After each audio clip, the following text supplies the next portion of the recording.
I thought the first 2 weeks of the season, they came out and took care of business. They beat a Detroit Lions team that they were supposed to beat, and they came out red hot against the Minnesota Vikings.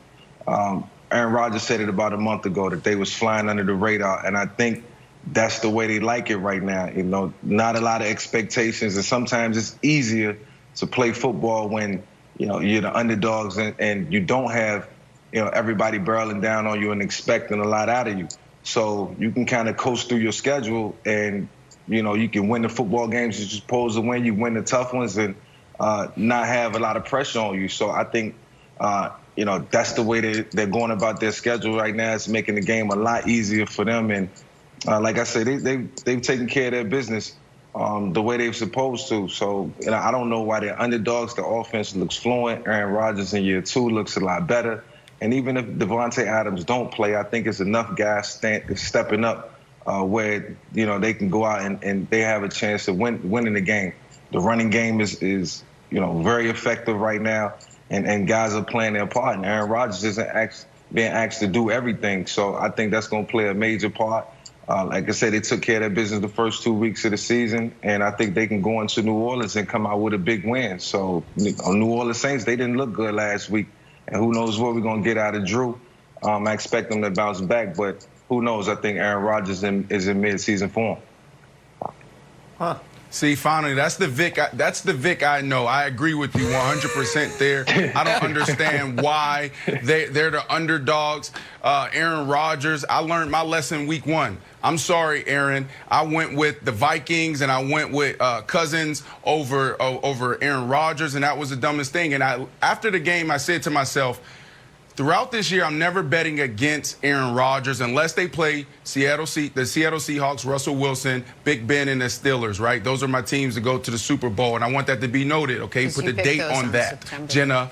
Yeah, put the date on that. But look, it's something interesting. The Saints will look better, right? Like, you know, we don't see a team struggle the way the Saints did. You know, even if Drew Brees if Father Time is catching up to him, not being able to complete a 5-yard option route or a 5-yard hitch, I don't think we'll see that. They'll shore up those leaks in the pass protection. You know, they're pros. No one prepares better than the Saints. I was there for a month. It was ridiculous seeing how they prepped and how on point they were.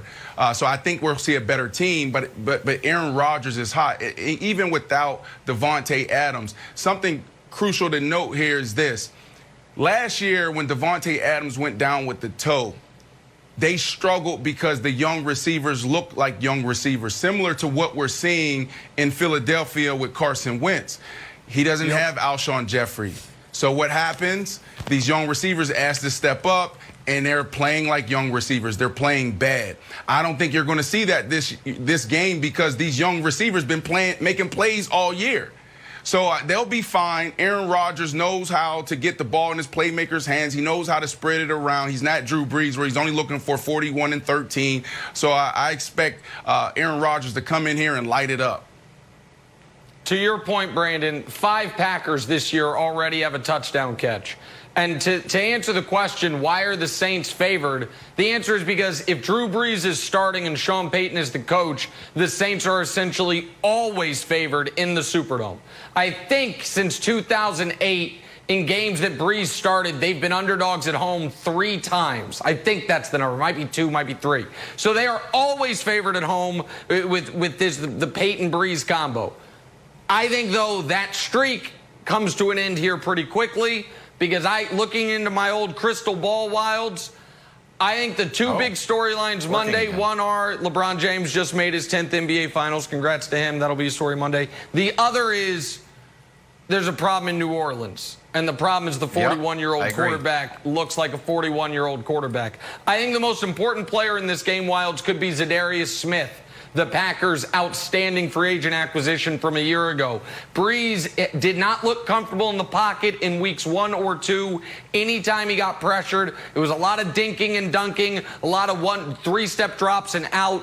If the Zadarius Smith can get at Drew Brees' feet, can get pressure, I don't think he's going to be able to work his progressions. We know almost assuredly Michael Thomas isn't going to play. So I'm going to echo what Michael and Brandon said. I think the Packers are better. I think the the home field is overstated because there is no crowd, so it's not going to be deafening noise. And I don't think Drew Brees has looked good this year. All of those, to me, add up to a Packers upset victory over the Saints and New Orleans Wilds. I agree. I'm going to invent a term here, Nick. It's called the pizza roll take. You ready for this? Tell me if you're buying this. Pizza roll take. And that's what Michael Vick just gave us. Pizza roll take. You got hot takes, pretty obvious to see. You got cold takes that are terrible. Then you got pizza roll takes. You put the pizza rolls in the microwave, take them out, try to give them to your kids. You're like, watch out, looks normal. They bite into it, it's 1,000 degrees. Like, it looked normal, but it's super hot once you dig into it. That's what Michael Vick just gave us. One of the great all-time quarterbacks, Drew Brees, Michael Vick just slid in. Who knows what you're going to get with Drew Brees? I'm like, ooh, that's a hot take inside there, Mike. He's got historically low air yards, and it feels like you're way more worried about him than you might be letting on. Absolutely. I said what I said, and I meant it. I expected Drew to take care of the Raiders last week. I didn't expect him to struggle the way he struggled. And it's not just on Drew. It's a total team effort. And he did throw for over 300 yards and only 12 incomplete passes, I think, out of 36 pass attempts. But, the crucial interception, that wasn't typical Drew. That's not the Drew that we're used to seeing. We're used to seeing checking out of that play or throwing it away. Or he can move enough to get outside of the pocket and throw the ball away. So, it just didn't look right. And, after a game like that, we expect to see you come in and bounce back from a performance like that. But, like Nick just said, the Smith brothers, they are in full effect right now, and they are harassing quarterbacks, and there's no way to get away from them, get around it. Drew is going to have to play the perfect game.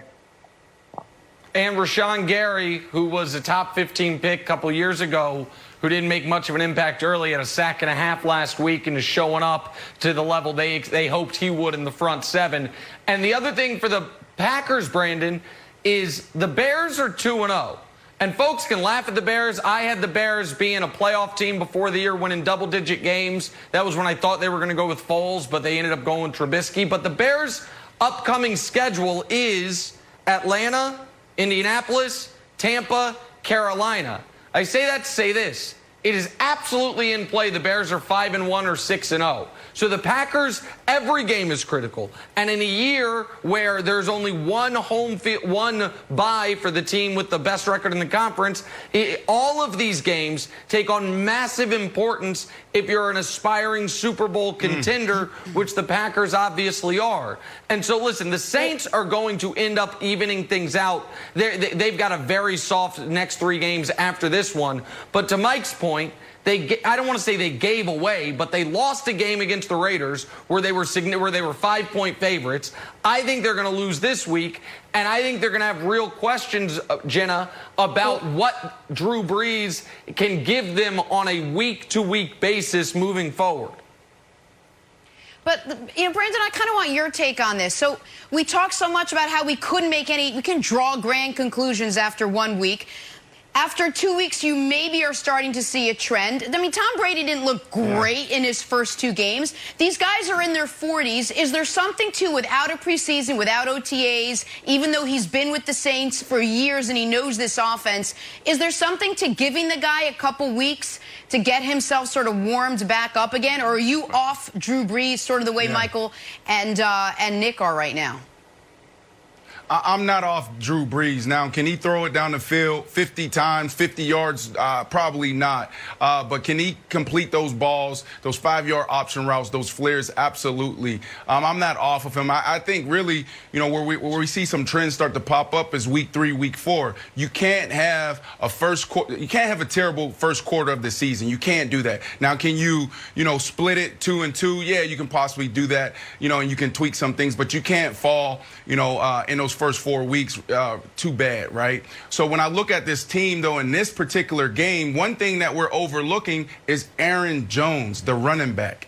And, Mike, I got to ask you this question because we talk so much about Aaron Rodgers and his pass catchers.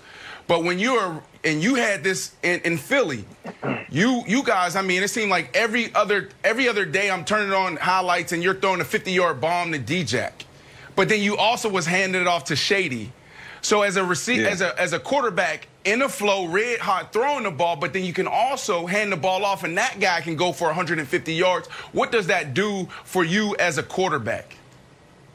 It gives you a great deal of confidence when you can hand off to a guy who can go the distance. And Aaron Jones has showed that he can do that continuously this year and last year, and I don't think that's going to change. But, you know, it just neutralizes the defense. It allows you to do more as an offense when you got a back who can take it the difference. And, Brandon, you know, getting that safety down in the box, creating that cover 3 look or whatever it may be, allows you to go one-on-one down the field. And if you can do that, then you're really playing ball control.